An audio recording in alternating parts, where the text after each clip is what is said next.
At the company celebration party, the handsome intern playfully asked my wife to see my hearing aid. She laughed as she took it off and handed it to him. He looked it over, clearly unimpressed, and then tossed it to the ground. I quickly reached to pick it up, but he accidentally stepped on my hand.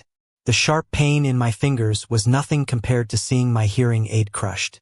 When I put it back on, I was angry and wanted to confront him, but my wife slapped me across the face. "Richard," she said, "this party is to celebrate Steven's new software design. Don't make a scene here." Seeing my wife's angry look and Steven's smug grin, I forced a smile. I took off the hearing aid and tossed it in the trash, then turned to leave. It was the most precious gift from my wife when we got engaged. But now, both she and the broken hearing aid were things I no longer wanted. In front of everyone, I calmly threw the hearing aid in the trash and smiled. "Enjoy your party. I'm heading home," I said and walked away. As my ears returned to silence, I felt like I was in another world, isolated. I saw my wife, Maria, looking angry, but I didn't care. Outside the room, I messaged my buddy Jack. "I'm quitting in the next few days to join your company." His reply was almost instant, filled with excitement. "Great, we can develop software together. There's a huge future there." Jack didn't ask too many questions, and I was grateful. Back in college, Jack and I were both computer science majors, with a love for coding and software development. We even teamed up for competitions multiple times, winning various awards. After graduation, he moved to another city to start his own company, while I stayed to marry Maria and work at her family's tech company. Jack's business grew fast, but my career was stagnant. He often lamented that my talent was wasted and asked me to join him, but I always declined to stay with Maria. But now, Maria has changed too much because of this new intern. Staying didn't make sense anymore. Back home, I took out a new hearing aid and put it on. My phone dinged with a message from Steven. It was a video and I opened it. The dim lighting showed they were at a karaoke room. Maria held a microphone and looked at the camera with affection. "This song is for Steven, who's so talented," she said and started singing. Her voice was captivating, but my heart stopped. Even though Maria often sings off-key, she had practiced this song, Prank, for a long time just for me. Since childhood, I'd lost most of my hearing, but Maria would sweetly sing in my ear, so I could hear her clearly. Her smile back then was warm and radiant as she said, "Richard, I learned this song for you. I'll only sing it for you." At that moment, a string in my heart snapped, filled with affection for her. But now, she was singing it for Steven, violating a promise she made to me. I closed the video with a bitter smile and looked around the room. It was cold and lonely. I opened the closet and started packing a suitcase. Maria didn't come home until nearly 1 in the morning, looking angry as she saw me calmly watching TV on the couch. "I texted you to come get me. Why didn't you?" she scolded. Usually, I'd go downstairs to fetch her when she's out for social events late. This time, I didn't feel like rushing to her. I grabbed my phone. Our chat was filled with my messages, and she barely replied. The latest, "Be home soon." Cold and straightforward. Looking at Maria, I replied, "I didn't see your message," without emotion. She marched over and continued scolding. "Richard, what are you doing? Steven is younger. You need to cut him some slack. He just accidentally stepped on your hearing aid, and you made a scene. Did you consider my feelings?" I listened quietly without responding. My gaze landed on her neck, noticing a hickey. Seeing my look, Maria faltered and covered it clumsily with her collar, but kept her hard tone. "Me slapping you was a lesson. Don't act like this again. Be more understanding toward Steven." I nodded, not arguing. "I got it. I'm tired. I'm gonna rest," I said, then headed to the bedroom. Maria's face was sour, and she scoffed as I walked away. Lying in bed, I closed my eyes but couldn't calm my thoughts. "Just accidentally stepped on your hearing aid," she said. But it was the precious gift she gave me when we got together, and I'd always treasured it carefully. Despite its age, it still worked perfectly. Back then, she happily put the hearing aid on me, and the world became clear. I heard her sweet voice. "Richard, I like you." It was the best sound I'd ever heard. Yet, Maria easily dismissed it after Stephen crushed it. She seemed to forget its significance to me. In the living room, Maria laughed sweetly, sending voice messages. Then a new beep from Stephen. A screenshot of him chatting with Maria. They were having a lively conversation, ending with her sending a loving good night. "Richard, you and Maria should rest early. I won't bother you." Stephen's message was taunting. I closed my eyes, ignoring it. After finishing her skincare routine, Maria went to another bedroom. Ever since Stephen joined the company, Maria got close and stopped sleeping next to me. My love for Maria seems to be fading away slowly. After getting up the next day, I wrote a resignation letter. Then, I went to the best law firm in the city to hire a lawyer to draft a divorce agreement. Only after that did I head to the office to continue with my work. Maria was at Stephen's desk, heads close, discussing something intimately. Funny thing is, seeing them like this now doesn't really bother me. Stephen noticed me and greeted, "Richard, you're late today. You don't look so good. Didn't sleep well last night?" There was a hint of provocation and smugness in his eyes as he leaned closer to Maria. He's been with the company long enough that he thinks he doesn't have to follow the rules. At this rate, he won't last here much longer. Before I could say anything, Maria frowned and started criticizing me. I gave a faint smile, looked at the two of them, and calmly said, "I'll pay more attention in the future. Thanks for the reminder, boss." Maria's face turned dark at my reply. I rarely called her boss, but now my tone was polite and distant. Ignoring them, I sat at my workspace and dove into work. I'm wrapping up my last project, and even though I'm leaving soon, my sense of responsibility pushes me to finish it. During lunch, Maria pulled up her car in front of the company, and Stephen eagerly jumped into the passenger seat. When I walked by, Stephen called out, "Richard, Maria and I are going to the Italian restaurant. Join us." Despite his words, it didn't seem like he had any intention of giving up the passenger seat. I shook my head, smiled, and said, "I'm not a fan of Italian food, you guys go ahead." I walked away without looking back. Maria's voice faintly called out, "His temper's been foul lately. Ignore him. Let's just go eat." I smiled, erasing them from my thoughts. While eating, I casually scrolled through my social media and saw a post from Stephen. "When the boss knows you smoke, she gifts you this branded lighter. Best boss ever. I'll work for her forever."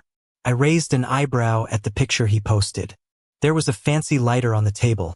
The background was clearly Italian food, and in one corner, Maria's delicate fingers were visible. Back when Maria and I started dating, I had a habit of smoking under stress. She'd always take the cigarette from my hand, smoke it herself, and end up coughing with tears in her eyes. I quickly stub it out and pat her back. With teary eyes, she'd pout and half-jokingly, half-annoyed, say, "Richard, I hate the smell. If I catch you smoking again, I'll smoke it myself and make you worry." With her small fists and adorable demeanor, she looked so cute. I'd smile helplessly and quit smoking for her.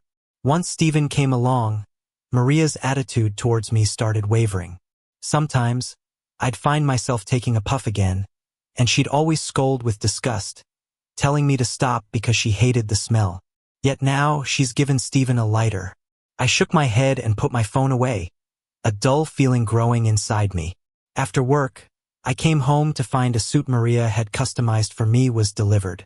She loves dressing up both herself and me. Since we got married, all my clothes have been picked by her.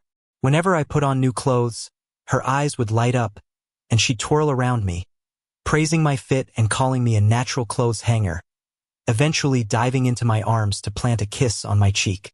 Maria always said I looked best in suits, so she'd order the latest ones each season and have them sent home. Remembering this stirred something inside me. I tried on the suit only to find it didn't fit at all.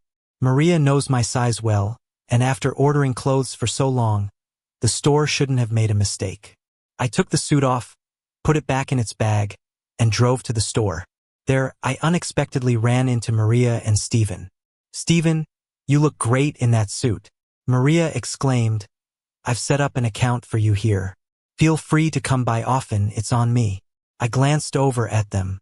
Stephen was straight-backed in the newest suit of the season, while Maria looked on with a flushed face, both exchanging smiles with a hint of intimacy. "Mr. Richard, what brings you here?" A store clerk recognized me and shouted. Her voice was just loud enough that both Maria and Stephen heard. They quickly separated and turned towards me. Maria's face quickly turned angry as she marched over. "Richard, what are you doing here? Were you following me? You've got some nerve." I looked at her calmly, then at Stephen behind her. I sized him up from height to shoulder measurements. Letting out a soft chuckle, I realized my suit was ill-fitting because Maria had mixed up my measurements with Stephen's. "I wasn't following you. The suit you ordered arrived, but it's not my size, so I'm here to return it," I said, swinging the garment bag in front of her. "Here it is, I have other things to do, won't disturb you too." I turned to leave, with a mix of emotions crossing Maria's face as she glared at me. "Richard, don't go too far. There's nothing between Stephen and me. Don't think so lowly of us." I shrugged with a smile. I didn't think anything of it, no need to get worked up. With that, I turned and left smoothly. I felt a sense of progress. Seeing Maria and Stephen interact no longer hurt as much. Later that evening, Maria surprisingly came into my room after her shower. She was wearing a thin nightgown, her curves clearly outlined. Her dark curly hair cascaded over her shoulders. That scent of perfume I love lingered on her. She gently climbed onto the bed and hugged me from behind. "Richard, don't get me wrong about these past days. There's really nothing going on with Stephen. He's just good at what he does, and I'm valuing a good talent. I've been a little distant from you. It's been so long since we—" "Richard, turn around and hold me," said Maria in a soft, coquettish way. I felt a bit shaken inside. Her hands touched me. Not loving Maria would be a lie. During my long, dark teenage years after losing my hearing, she was the only light, giving me endless warmth and love. 10 years with her meant so much to me. I no longer wanted to hold back. I turned around and embraced her tightly, kissing her passionately. She received my kisses, which felt like a release. I reached for my hearing aid, wanting to take it off for something more. But Maria's phone rang at the wrong moment. A bad feeling rose inside me. She picked up the call and, after a brief conversation, pushed me away and sat up anxiously. "Richard, Stephen seems to have a fever and feels really bad. I'll go check on him." Slipping on her shoes, she hurried out without another glance at me. I listened as the door opened and closed again. Everything went silent. Sitting alone on the bed, I slowly felt her lingering presence fade away. The phone beeped. A message from Stephen.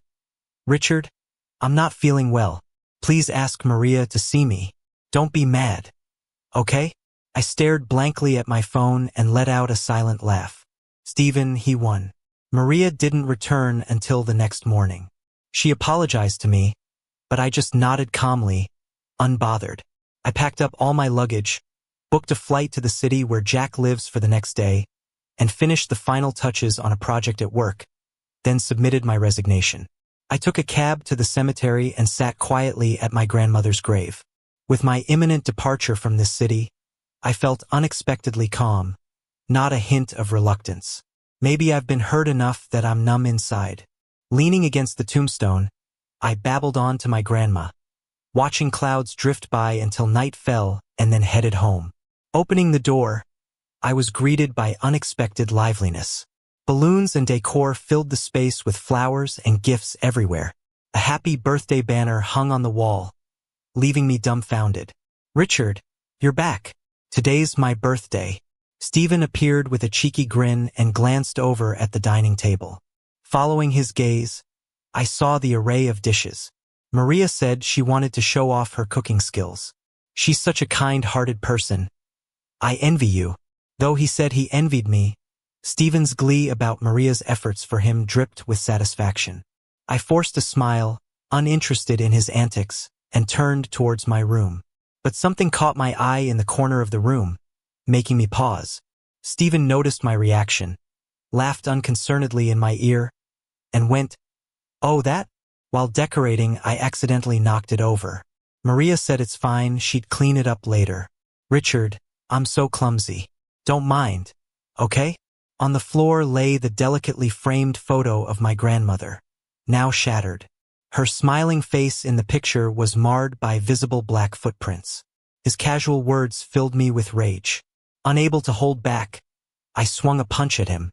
My mind went blank, overcome by fury.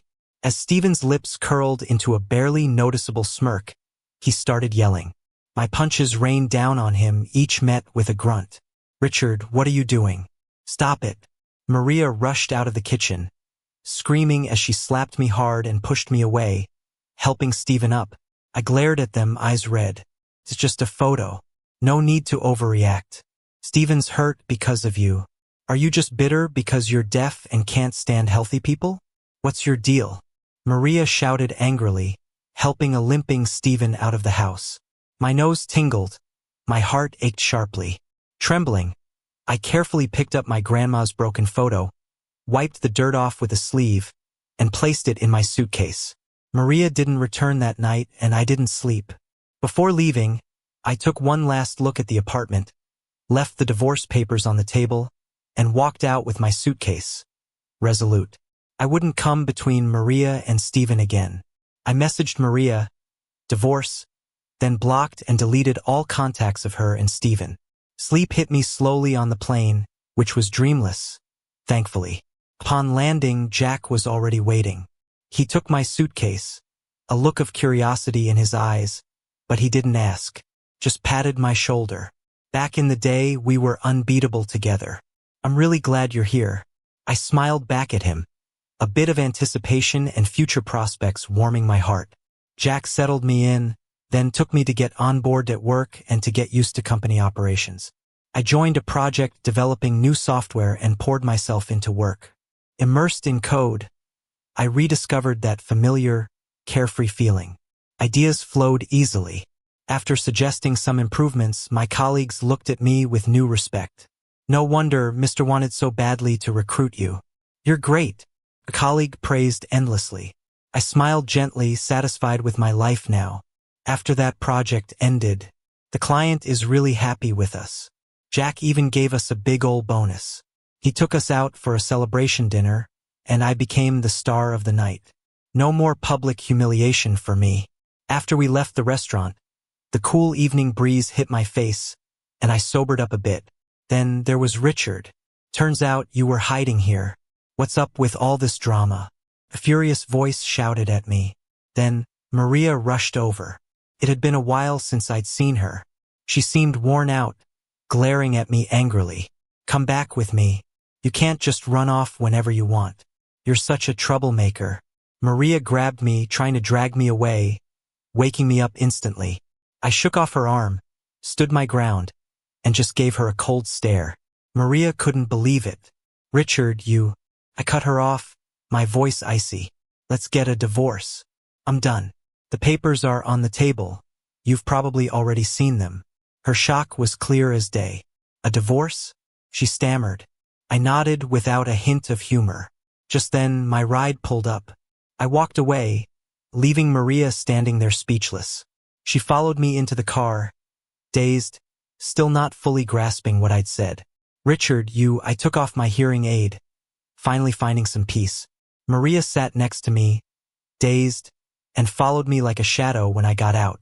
As I entered my home, Maria tagged along, trying to come in with me. I blocked her at the door. Go sign the divorce papers. We're done. Her face went pale as the realization hit her. No, I'm not leaving. I'm not divorcing you. Richard, let me in or I'll sit here all night. Back in the day, when we were dating, Maria would pout, and I'd give in almost instantly. But now, she looked at me with tear-streaked eyes, and I just felt nothing. Suit yourself, I said, shutting the door despite the plea in her eyes. The alcoholic buzz hit me again, and my head throbbed as I washed up and passed out. The next morning, as I was going out, I found her curled up in the corner. She really stayed all night. Hearing the noise, she opened her eyes and quickly came over. Richard, I thought all night. It's my fault. I shouldn't have gotten too close to Steven and ignored your feelings. I looked calmly at Maria, tired and with dark circles under her eyes. I'll keep my distance in the future. Can you not do this? Come back with me? She sounded desperate, no longer proud. I shook my head. There's no going back. With that, I left for work, diving back into a satisfying job. At Maria's company, despite my talents, I was always sidelined, especially when a young hotshot like Steven joined. Maria favored him, and he always tried to outshine me, even stealing credit for my work. Maria stood by while he humiliated me in public, trampling on my love little by little. Luckily, I chose to leave and shake off the gloom. Just as I was deep into some coding, Jack came over, patting my shoulder, with a complicated look. Richard, Maria is at the front desk causing a scene looking for you. Go check it out. I frowned and headed to the front. Maria's eyes lit up when she saw me. She left the others and rushed over with a smile. Richard, look, I got this custom suit for you. Sorry for messing up the size last time. I've canceled Steven's card. He won't bother us again. I felt conflicted, refusing the bag she offered. I don't need it. You don't need to please me. Tears began to well in Maria's eyes. She came closer to hug me. Richard, stop being mad at me. I know I was wrong. I shook her off, my patience running out. Maria, how many times do I have to say it? We're over. Stop wasting your efforts and stop making a scene here. Normally, I kept my cool with Maria, but seeing how serious I was, tears welled up in her eyes. Go home. I sighed and walked away, her hand brushing the fabric of my coat, but not managing to keep me from leaving. I thought refusing her at work would make her give up, but I didn't expect her to be waiting at my door when I got home from work. Richard, you're back. I went to the grocery store and got a ton of ingredients to make you a special dinner tonight. Maria greeted me with a beaming smile. I noticed the sweat on her nose and her flushed cheeks, bags of groceries in hand. Her upbeat voice almost made me feel like it was old times, when things were good between us. But then I snapped back to reality. Maria looked up at me with wide eyes. I shook my head. You don't have to do this. She insisted, holding the door as I tried to close it. Let me in, she said, desperate. I gave in, and she came in, bustling around the kitchen preparing a meal. For a moment it was like the old days, but only in the faintest way. Soon the table was filled with aromatic dishes. Maria's eyes sparkled as she urged me to try them. She was stubborn like before when she pursued me. Her unwavering determination eventually broke down my defenses. I ended up loving her with all my heart for 10 years. Richard, we've loved each other for so long. I can't bear to let you go. Seeing me just stare at the food, Maria's hope faded a bit, and her voice turned solemn. I won't give up. I'll bring you back, she insisted with a bright smile, full of confidence. Then, a ringing interrupted us. Maria froze as she picked up her phone. It didn't take much for me to know who was on the other end. I laughed at myself, picking up the chopsticks. But then the doorbell rang. I stood up to open the door. Before I could react, I got shoved hard. I lost my balance. Yelling and cursing came at me full force. Richard, just go ahead and divorce Maria already. Don't keep stringing her along. All us guys know what you're up to. You think I don't know you're trying to patch things up? It was Steven coming in hot. Maria gasped, running over to steady me. I pushed her arm away, staring coldly at both of them. How did you know where I live? I pressed Steven, staring him down. Come on, I've had location sharing with Maria. I'm not like you, Steven replied with a nasty grin. He gave me a mocking look. Steven, stop it, Maria snapped, but it was like denying the obvious. I smiled faintly. Any doubts Maria had stirred in me vanished instantly. I won't fight over Maria. I'm over it. Once she signs the divorce papers, we're done, I said, looking them both coldly. Now please leave my house. The air got tense for a second. Smart move, Steven scoffed. Quit while you're ahead. He wasn't done talking when a sharp slap interrupted him. He looked at Maria, stunned. Why are you butting into my business with Richard? Maria's voice was icy. Steven's eyes filled with frustration and resentment. But I ignored it, ushering them out of my home. Turning around, I dumped the meal Maria prepared into the trash. I could hear them arguing faintly outside. Then my phone rang. It was a former colleague. "Richard, the project we worked on has a bug we can't fix. Is there any way you can look at it? Maria's not around, and Steven is AWOL. The client's on our back." "I'm really stuck here," he said. I smirked. I knew the project had issues. Steven had taken the credit for my work. The team knew it too, but no one spoke up. Now they expect me to clean up the mess? "Sorry, I don't have time." "Find someone else," I answered. I wondered how Maria would react if she found out Steven didn't actually do the work. But that's not my problem anymore. Not the company or Maria. The next morning, Maria was waiting downstairs for me. "Richard, I brought you breakfast," she offered eagerly. I took it and threw it straight into the trash in front of her. "Don't bother next time," I told her, adding, "Seems like your company's in trouble." I left Maria standing there. Her affection had once been intense, but it faded. I thought we'd grow old together. Turns out, she couldn't resist something new. Too many disappointments had burned out our years together. The sky turned gloomy, and soon it started to rain. Maria stood alone in the rain, stubbornly waiting for me. I looked away. "Richard, can you bring me an umbrella?" The call came from a strange number, but it was still Maria. I saw her small figure in the rain and sighed.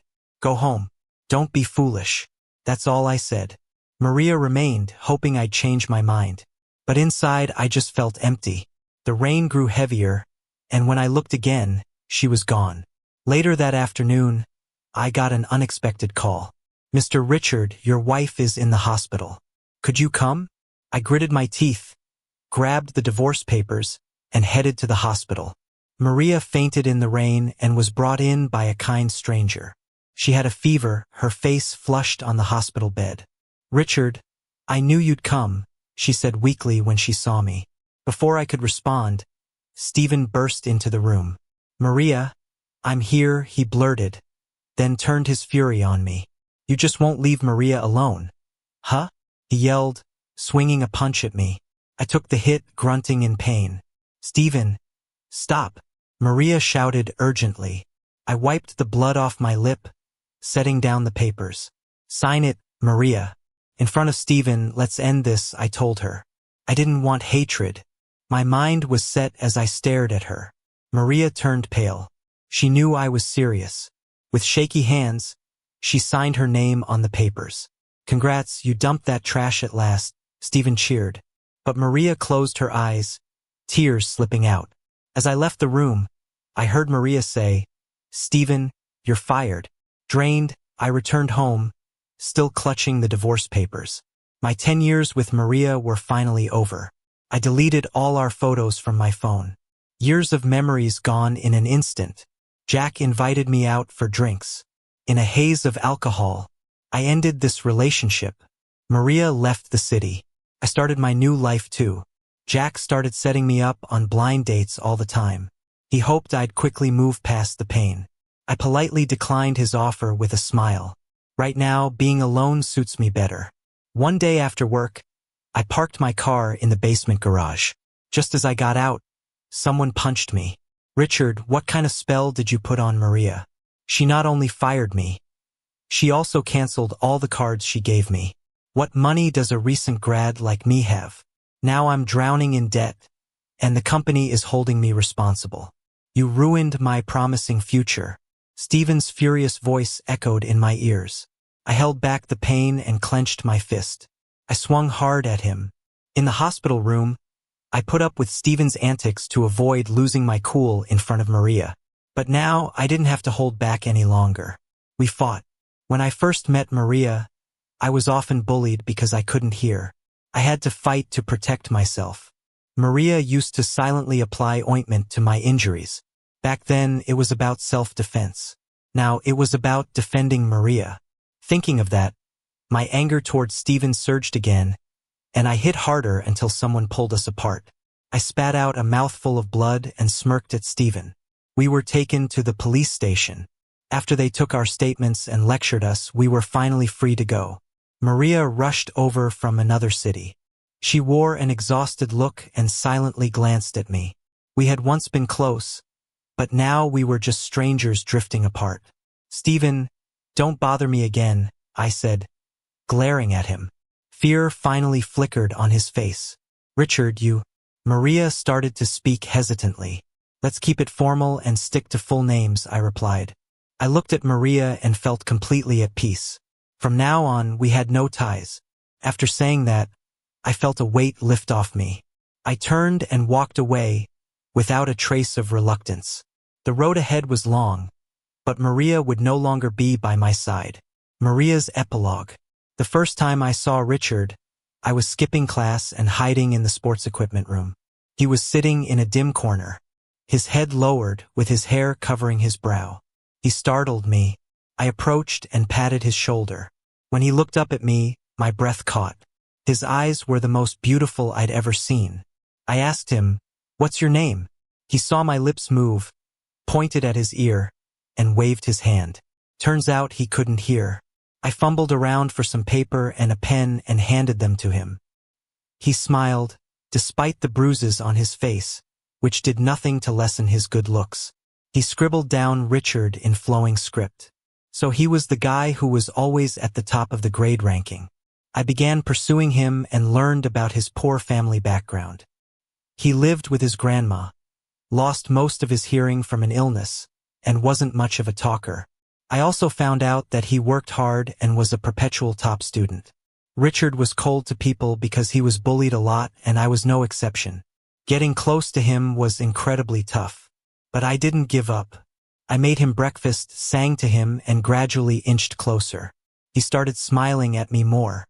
The day we got together, I gave him a hearing aid and confessed, "Richard, I like you."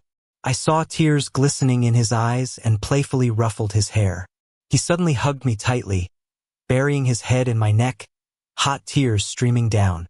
I thought, he's falling for me. After graduation, he joined my family's company and stayed in town for me. We naturally fell in love and got married. During that time, his grandma passed away, and I was by his side. Richard held me close, his voice low and choked, saying, "You are the person I love most in this world." I hugged him back just as tightly. Later, while living a mundane life with Richard, I started feeling bored and empty. Then Stephen came along. He was young, energetic, and charming, always making me happy. Plus, he was really competent at work. I grew closer to Stephen and began pushing Richard away. Richard became more silent, sometimes giving me looks I didn't recognize. But after 10 years, I was sure he'd never leave. At a celebration party, I slapped Richard for Stephen. He looked at me quietly, then took off his hearing aid and threw it in the trash. It was a long time before I realized that was the first hearing aid I gave him. He cherished it more than his own life. It was then he decided to leave, but I kept deceiving myself. I thought his love for me could withstand anything. I recklessly suppressed him, favored Stephen, like it was some kind of competition. The more distant Richard became, the more angry I got. Finally, he left. I searched for him for a long, long time, but when we met again, his eyes held none of the love they once did. I tried a lot, sent him gifts, cooked special meals, even ended up in the hospital. But in the hospital, Richard's gaze was firm, as cold as when I first knew him. I was terrified and realized too late he was really leaving. Richard held my true feelings in high regard, but I made a fatal mistake. There was no going back. Richard stood by me for 10 years and now wouldn't even glance my way. Those memories vanished into thin air. I suppose in the years without Richard, I'll always feel alone.